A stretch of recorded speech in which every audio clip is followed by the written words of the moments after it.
Tell me about your life 20 years ago. 20 years ago, my financial life was, well, I was at a meltdown. If I'm being truthful with you, Ivan, things were very, very bad financially. I caught a cold, for want of a better way of putting it, and the bank's knee-jerk reaction sounds familiar. Well, they were doing it even back then. So yeah, I got caught in that. I was left to fend for myself, unfortunately, and it took years of pain and hurt, and yeah, psychologically, it affected me for a long time. Sure. But it also affected your family, didn't it? Yeah, I had to sell the family home as well as other assets that I had, and I mean, looking back on it now, it seemed at the time it's just a blind panic, really. Looking at what is available now in comparison to then, it seemed that it could have been avoided. So real pain for you. Terrible. As I said, I still sort of bear, psychologically, I still sort of bear the scars of it. So yeah, sure. So what would have helped you back then?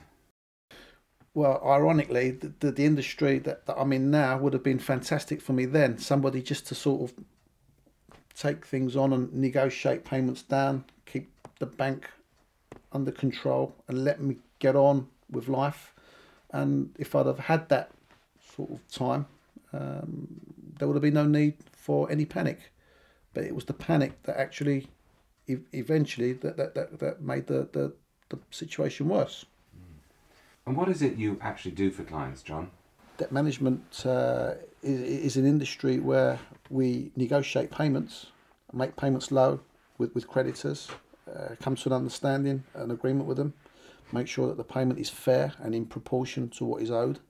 And for me, 20 years ago, that would have got me out of financial trouble very early on at that. That in proportion, that means dealing with all the creditors, doesn't it? Oh, absolutely. Ivan, you can't just sort of leave one out. They've all got to sing from the same hymn sheet, for want of a better way of putting it. And that's obviously what we do. Whether it's with a creditor, a collection agency, or even at the county court, at that level, it has to be agreed. I remember when we first met, John, you mentioned this idea of burden. What's all that about? Well, as I said to you before, Ivan, unless you've actually been in financial problems yourself, people don't really understand the psychology behind it. The burden is the phone calls, the chase-ups, the letters, creditor passing it on to collection agency, county courts, and this is all part of the burden. And obviously, as I said, our remit is to ensure that we relieve them of the burden and then find the solution to their problem. Right. So when you've at somebody's house and you've finished the meeting, you go away with the burden then, John? Yes, because we actually go and see the client and we take the problem away. We don't do it on the phone. It's not an impersonal service. It's something where we analyse the problem, we tell them what we're going to do, we work out the payments, and then we take the paperwork and we take the problem out the door with us.